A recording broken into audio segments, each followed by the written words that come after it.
I believe on the 10th and the 11th. Yeah, the world premiere is at the Siskel Film Center. And it's a film called Spilled Water. And you introduced us to May. And how do I pronounce your name so I don't screw it up? It's Chao. Chao, that isn't too hard. I have rough translating spellings into the phonetic sound. But you wrote this film. You directed the film. You produced the film.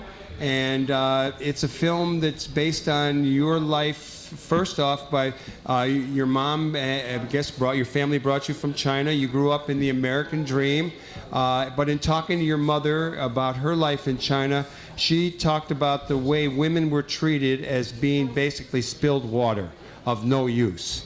And you were intrigued. You went back to China. You made a movie. So tell us a little bit about what led you to do that. And we'll get into some details because there's some wonderful things in the flick. Well, spilled water is an interesting analogy. Thank you. To meaning worthlessness. In Chinese culture, when a daughter is married off to another family, she is considered totally lost. She's nobody. She's worthless to her own family. So I thought this is a wonderful title for the film. That's good. Meaning, you're nobody once you're married because you're a girl. It's an incredible phrase that your mother spoke to you and that you made the title. Really incredible. How did you two hook up, Xan and May? How did you, since Michael started by introducing... Sure. Well, May had absolutely developed the film and had the idea for the film on her own and really was carrying it on her own. But I think for most independent documentary filmmakers, there comes kind of a breaking point where you realize it's time to start to supplement yourself to move forward. So she sent me a note. Just to give you a little background, I was not in the filmmaking business. This is my favorite part of your story, May. For the longest time, my past life, I was in the advertising business. So I know little films. 60-second, little TV thingy, Still in the realm of imagery, though. Yeah, but I understand the process. But in terms of conceiving this story, this film, I had it for more than 10 years, 15 years. I want to know more about these women in China who are now supposedly liberated, who are, Mao Zedong said women hold up half the sky, so they're equal. And I'm curious to see whether this matched the reality. So 4 years ago, I decided to start on this journey. Having, a pretty good career, and then my children are grown. That is the most important part. I think I have some time to myself. I have a window, and I decided to invest this time on this movie. And I went to China to do some exploration and discovered that this is an important issue, that the women themselves are very proud of it, that they are making headways and they're making progress. It is amazing. It's amazing. I didn't even know how to start it. I just thought, well, I need to raise some funds, and then go over there, and through referrals of filmmakers to another filmmaker kind of thing, I found a producer who really helped me to pull the first phase of the production together. There was some point in the film that, and maybe it was a part of the trailer actually, I watched a number of things on your website last night, but it was the phrase "under the radar of the government" was spoken. Yeah. I mean, you are telling some parts of the story that maybe the government wouldn't want depicted. Well, or not. First of all, I understand shooting in China is very complicated. You need to get permits. You need to get not just you get local government permission, right. And then they will send a minder. It's very complicated, and I didn't want any part of that. So right. one of the kind reasons of stilted on the creative process. But one of the reasons too that I didn't bring anybody from over here is because I didn't want to attract the attention. Sure. Number two, cannot afford that. So I went. Zonda, you didn't get to go? I didn't go. I'm a conspicuous big nose, long hair there. So. But she's doing the long distance direction. But anyway, I have this crew in China that really started everything, and they're the one who helped me to navigate, and we didn't have any problems having the government interfere, and went very smoothly. So that was in 2010 when we started. And what I like about this film very much is that it begins with a question that you have. You're not a professional filmmaker when you start. I always say you finish a film to know how you should have started or made it. But it always starts with a question. You wanted to know what life was like for women because you were kind of spared this whole life. So I think that from that grows a resourcefulness and community and things that you grow when and funding that you grow when you want to make a film. But you know, I love saying it couldn't be more equal opportunity these days to make docs, and May, you know, really push just to keep answering the question and meeting people and make it happen. So did you use Kickstarter? Yeah, I did. That's what I thought. Yeah. That really helps. That's great. Before the show started, we were talking a little bit, and I expressed my admiration for Mao on some fronts and how I'd read On Practice and On Contradiction and still find those useful. I did remember Mao pointing out at some point that not only were the peasants the most exploited people in China, but the women peasants were exploited more because they were exploited by the men. And you addressed that. I mean, you said that under Mao Zedong, they talked about equality for women. And then you pointed out something very interesting, that X number of years ago, women and men in China were pretty equal. And there has been a slipping on the relationship of women to men, although it was, you know, I think you said 46% of the workforce is women, 66% in the countryside, and 25% of entrepreneurs.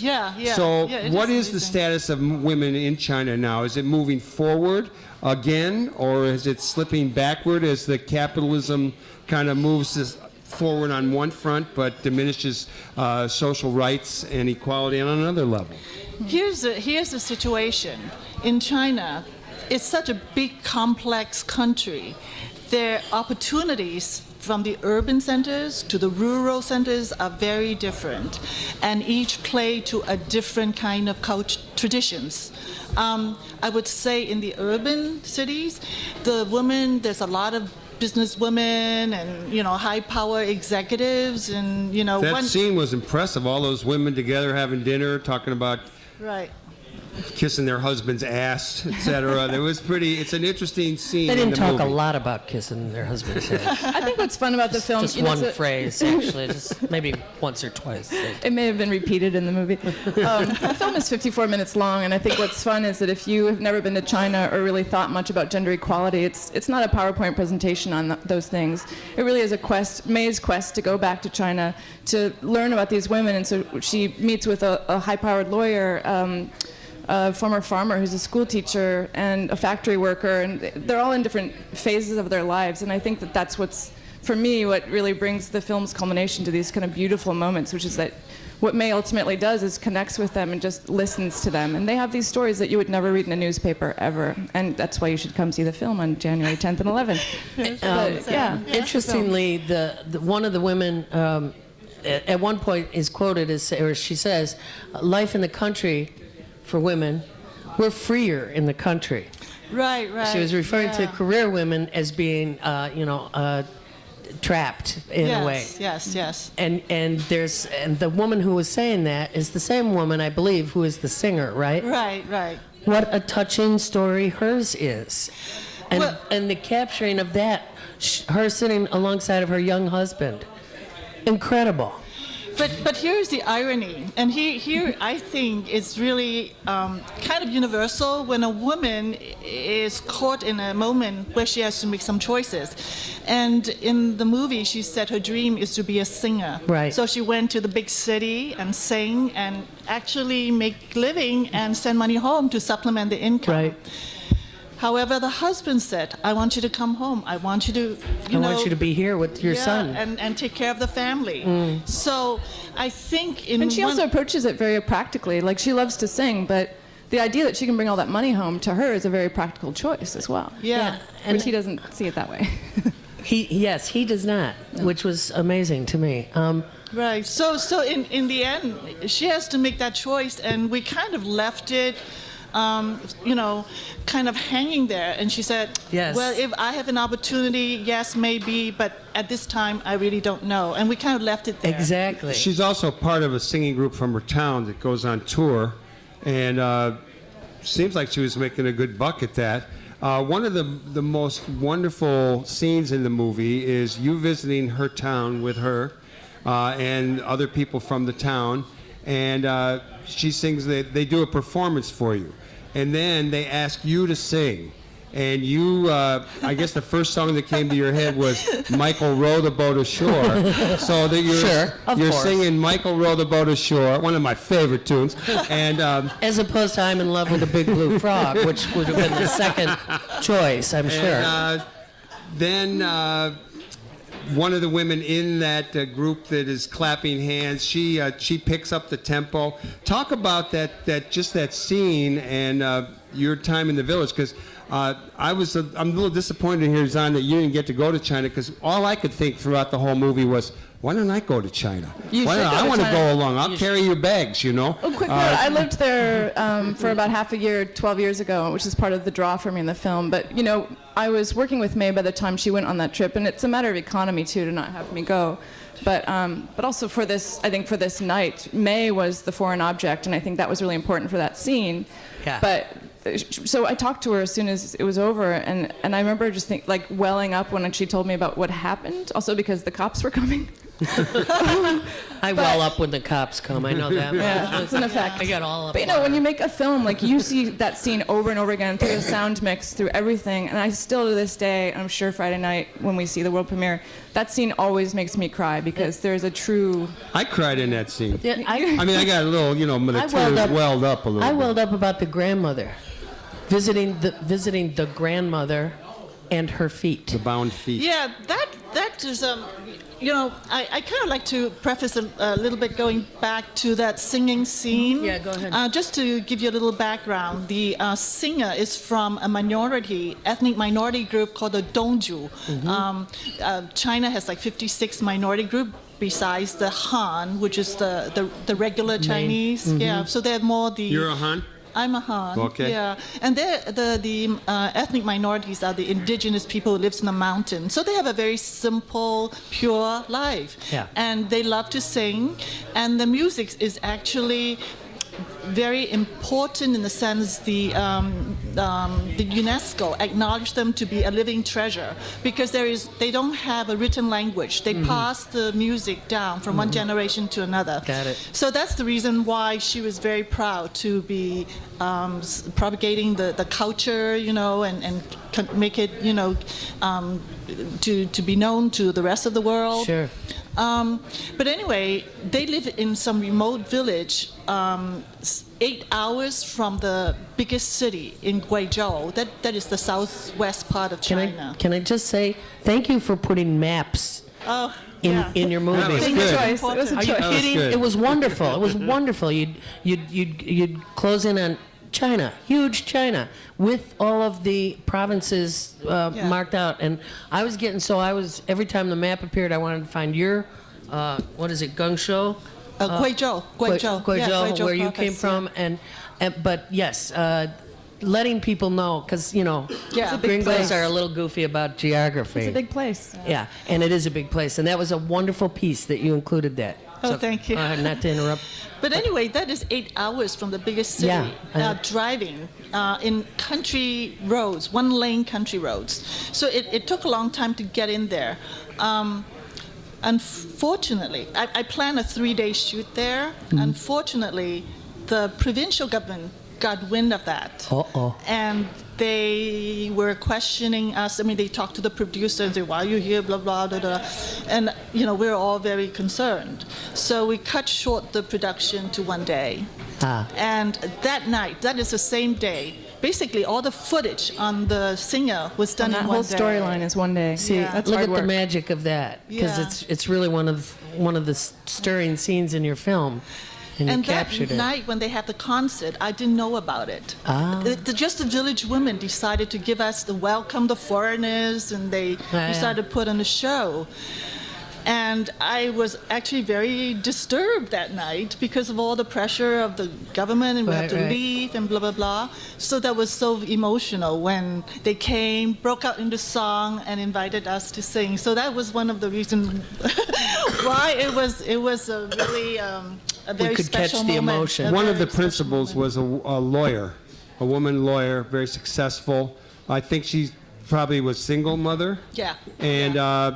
her daughter is featured in the film too. In the film, again, for those who just tuned in late, is Spilled Water, about gender equality in China.